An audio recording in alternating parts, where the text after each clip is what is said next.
Olá, meu querido amigo, minha querida amiga. Que alegria imensa encontrar você aqui. Respire fundo e celebre. Alcançamos o dia 95. Estamos a apenas 5 dias da nossa grande marca de 100 dias. Você é um vencedor e a sua constância é o que torna essa jornada tão especial. Eu escolhi você para estar ao meu lado hoje, porque vamos testemunhar o momento em que Davi deixa de ser um fugitivo para se tornar o consolidador de uma nação. No livro de 2 Samuel, hoje veremos Jerusalém ser conquistada e se tornar a cidade de Davi. Mas não se trata apenas de conquistas militares. Vamos aprender sobre o temor de Deus ao transportar o que é sagrado e sobre a humildade de um rei que queria construir uma casa para Deus, mas acabou ouvindo que Deus construiria uma casa eterna para ele. Prepare o seu coração para os capítulos 4, 5, 6 e 7 de 2 Samuel. Vamos falar sobre justiça, adoração extravagante e a aliança davídica que aponta diretamente para o Messias. Sinta a alegria de ser fiel e vamos para a leitura de hoje. Vamos começar. Capítulo 4. O assassinato de Isbosete. Ao saber que Abner havia morrido em Hebrom, Isbosete, filho de Saul, perdeu a coragem e todo Israel ficou alarmado. Ora, o filho de Saul tinha a seu serviço 2 líderes de grupos de ataque. Um deles chamava-se Baaná e o outro Recabe, ambos filhos de Rimom, de Beerote, da tribo de Benjamim. A cidade de Beerote era considerada parte de Benjamim. O povo de Beerote fugiu para Gitaim e até hoje vive ali como estrangeiro. Jonatas, filho de Saul, tinha um filho aleijado dos pés.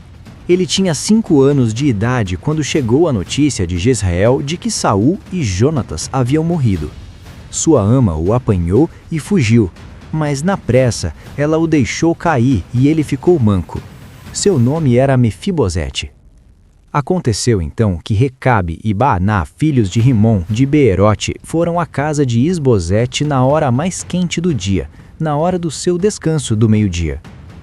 Os dois entraram na casa como se fossem embustar trigo, transpassaram-lhe o estômago e depois fugiram.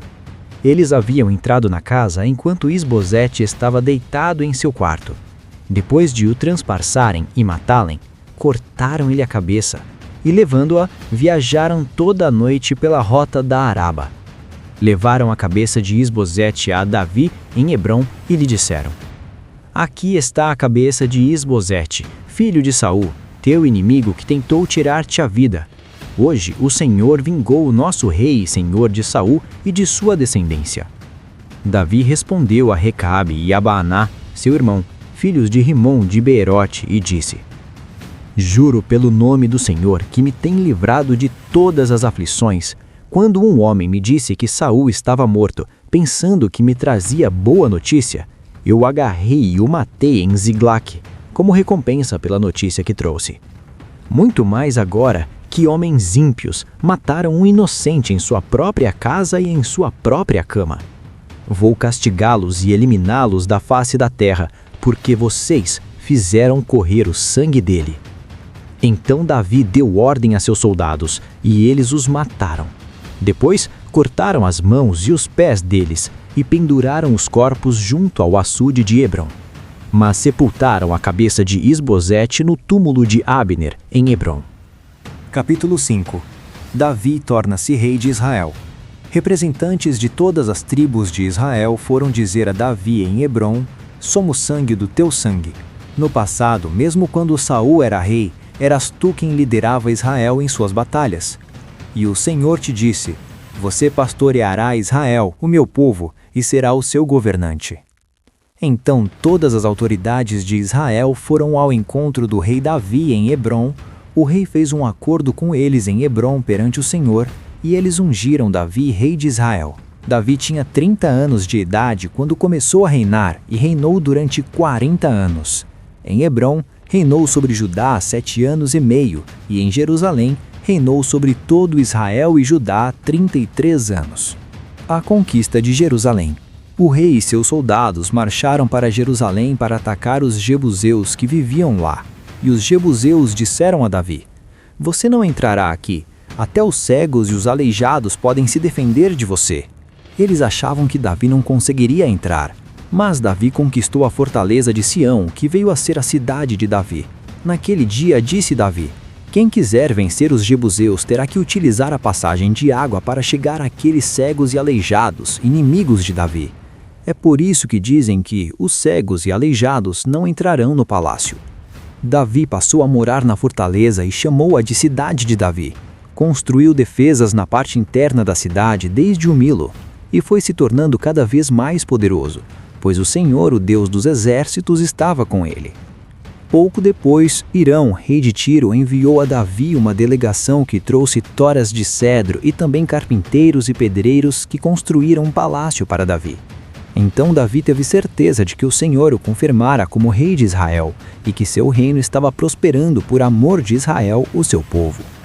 Depois de mudar-se de Hebrom para Jerusalém, Davi tomou mais concubinas e esposas e gerou mais filhos e filhas.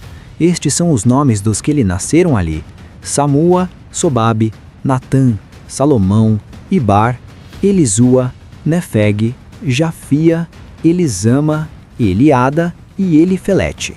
Davi derrota os filisteus. Ao saberem que Davi tinha sido ungido rei de Israel, os filisteus foram com todo o seu exército prendê-lo. Mas Davi soube disso e foi para a fortaleza.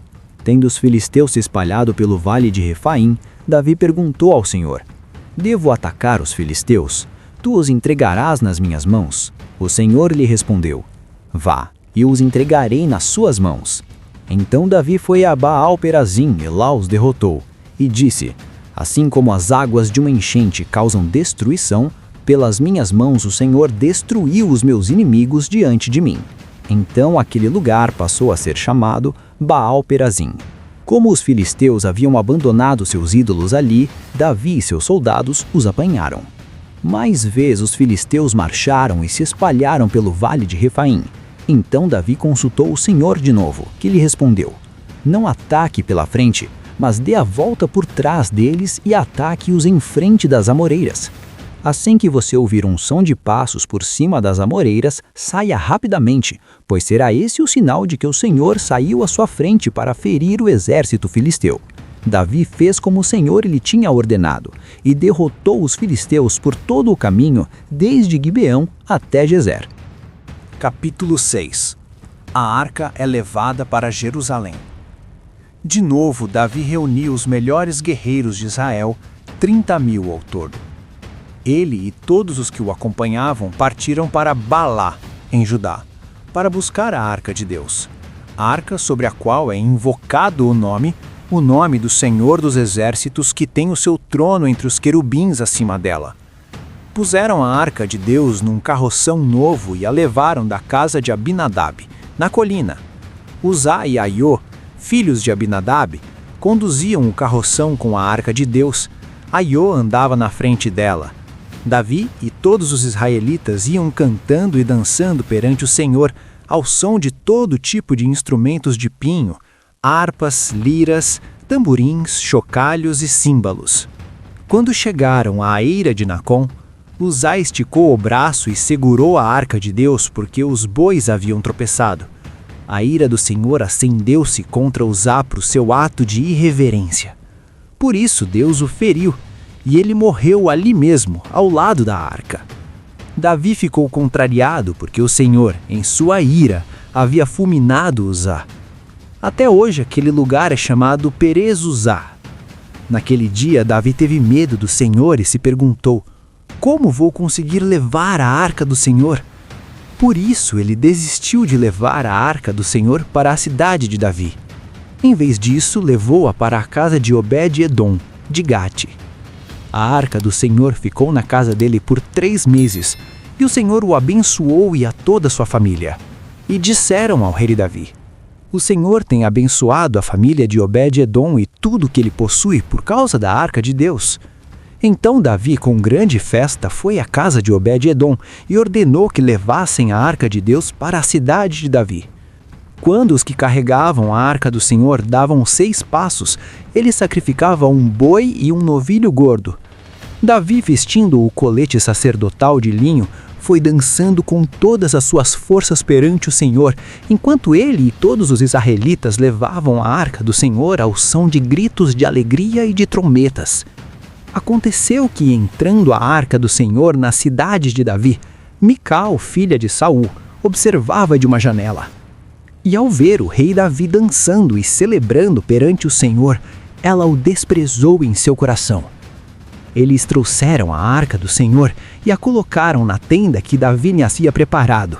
E Davi ofereceu holocaustos e sacrifícios de comunhão perante o Senhor. Após oferecer os holocaustos e sacrifícios de comunhão, ele abençoou o povo em nome do Senhor dos Exércitos e deu um pão, um bolo de tâmaras e um bolo de uvas passas a cada homem e a cada mulher israelita. Depois todo o povo partiu, cada um para sua casa.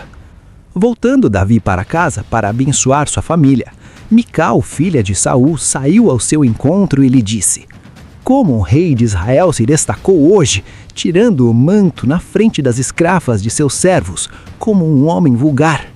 Mas Davi disse a Mical: "Foi perante o Senhor que eu dancei, perante aquele que me escolheu em lugar de seu pai ou de qualquer outro da família dele, quando me designou soberano sobre o povo do Senhor, Israel. Perante o Senhor celebrarei e me rebaixarei ainda mais, e me humilharei aos meus próprios olhos. Mas serei honrado por essas escravas que você mencionou." E até o dia de sua morte, Mical, filha de Saul, jamais teve filhos. Capítulo 7. A promessa de Deus a Davi. O rei Davi já morava em seu palácio, e o Senhor lhe dera descanso de todos os seus inimigos ao redor. Certo dia, ele disse ao profeta Natã: "Aqui estou eu, morando num palácio de cedro enquanto a arca de Deus permanece numa simples tenda." Natã respondeu ao rei: "Faze o que tiveres em mente, pois o Senhor está contigo." E naquela mesma noite, o Senhor falou a Natã: "Vá dizer a meu servo Davi que assim diz o Senhor: Você construirá uma casa para eu morar? Não tenho morado em nenhuma casa desde o dia em que tirei os israelitas do Egito. Tenho ido de uma tenda para outra, de um tabernáculo para outro. Por onde tenho acompanhado os israelitas, alguma vez perguntei a algum líder deles, a quem ordenei que pastoreasse Israel, o meu povo, por que você não me construiu um templo de cedro? Agora, pois, diga a meu servo Davi: Assim diz o Senhor dos Exércitos: Eu o tirei das pastagens, onde você cuidava dos rebanhos para ser o soberano de Israel, o meu povo. Sempre estive com você por onde você andou, e eliminei todos os seus inimigos. Agora eu o farei tão famoso quanto os homens mais importantes da terra. E providenciarei um lugar para Israel, o meu povo, e os plantarei lá, para que tenham o seu próprio lar, e não mais sejam incomodados. Povos ímpios não mais os oprimirão, como fizeram no início e têm feito desde a época em que nomeei juízes sobre Israel, o meu povo. Também subjugarei todos os seus inimigos. Saiba também que eu, o Senhor, lhe estabelecerei uma dinastia. Quando a sua vida chegar ao fim e você descansar com seus antepassados, escolherei um de seus filhos para te suceder, um fruto do seu próprio corpo, e eu estabelecerei o reino dele. Será ele quem construirá um templo em honra ao meu nome, e eu firmarei o trono dele para sempre. Eu serei seu pai, e ele será meu filho. Quando ele cometer algum erro, eu o punirei com o castigo dos homens, com açoites aplicados por homens. Mas nunca retirarei dele o meu amor como retirei de Saul, a quem tirei do seu caminho. Quanto a você, sua dinastia e seu reino permanecerão para sempre diante de mim. O seu trono será estabelecido para sempre." E Natã transmitiu a Davi tudo o que o Senhor lhe tinha falado e revelado. A oração de Davi. Então o rei Davi entrou no tabernáculo, assentou-se diante do Senhor e orou: "Quem sou eu, ó soberano Senhor, e o que é a minha família para que me trouxesses a este ponto? E como se isso não bastasse para ti, ó soberano Senhor, também falaste sobre o futuro da família deste teu servo. É assim que procedes com os homens, ó soberano Senhor? Que mais Davi poderá dizer-te? Tu conheces o teu servo, ó soberano Senhor. Por amor da tua palavra e de acordo com tua vontade, realizaste este feito grandioso e o revelaste a teu servo. Quão grande és tu, ó soberano Senhor! Não há ninguém como tu, nem há outro Deus além de ti, conforme tudo o que sabemos. E quem é como Israel, o teu povo, a única nação da terra que tu, ó Deus, resgataste para dela fizeres um povo para ti mesmo, e assim tornaste o teu nome famoso. Realizaste grandes e impressionantes maravilhas ao expulsar nações e seus deuses de diante desta mesma nação que libertaste do Egito. Tu mesmo fizeste Israel o teu povo particular para sempre, e tu, ó Senhor, te tornaste o seu Deus. Agora, Senhor Deus, confirma para sempre a promessa que fizeste a respeito de teu servo e de sua descendência. Faze conforme prometiste, para que o teu nome seja engrandecido para sempre, e os homens digam: o Senhor dos exércitos é o Deus de Israel. E a descendência de teu servo Davi se manterá firme diante de ti. Ó Senhor dos exércitos, Deus de Israel, tu mesmo revelaste a teu servo quando disseste: estabelecerei uma dinastia para você. Por isso o teu servo achou coragem para orar a ti. Ó soberano Senhor, tu és Deus, tuas palavras são verdadeiras, e tu fizeste esta boa promessa ao teu servo. Agora, por tua bondade, abençoa a família de teu servo, para que ela continue para sempre na tua presença. Tu, ó soberano Senhor, o prometeste, e abençoada por ti, bendita será para sempre a família de teu servo. Que leitura magnífica e emocionante fizemos hoje no nosso dia 95. Percorremos momentos que definiram o futuro de Israel. No capítulo 4, vimos o fim trágico de Isbosete e Davi, mais uma vez, punindo aqueles que pensavam que o agradariam com o assassinato de seus rivais, reafirmando sua justiça. No capítulo 5, finalmente todas as tribos de Israel se uniram em Hebrom para ungir Davi rei sobre todo o país. Ele conquistou a fortaleza de Sião, Jerusalém, e derrotou os filisteus, consolidando seu poder. O capítulo 6 nos trouxe uma lição poderosa sobre a presença de Deus. Davi tentou levar a arca para Jerusalém, mas a morte de Uzá serviu como um alerta sobre a santidade do Senhor. Após um tempo na casa de Obed-edom, Davi trouxe a arca com sacrifícios e danças extravagantes, ignorando as críticas de Mical e focando apenas na alegria de estar diante de Deus. Por fim, o capítulo 7 é o coração de 2 Samuel. Davi desejou construir um templo para o Senhor, mas através do profeta Natã, Deus estabeleceu a aliança davídica, prometendo que o seu trono seria estabelecido para sempre, uma promessa que se cumpre plenamente em Jesus Cristo. Sinta a satisfação de ter vencido o dia 95. Você está aprendendo que quando nos preocupamos com a honra de Deus, Ele se ocupa em estabelecer a nossa história. E olha, para que essa mensagem de adoração e aliança alcance mais pessoas, a sua inscrição e a sua curtida são o nosso memorial de vitória. Se você deseja que Deus estabeleça o seu reino na sua casa, deixe seu joinha agora e se inscreva. Sou muito grato por sua fidelidade. Amanhã o nosso encontro continua para vermos a expansão do reino e a bondade de Davi para com a casa de Saul. 365 dias para uma nova vida, um capítulo por vez, uma transformação para sempre. Que Deus te abençoe grandemente e até amanhã.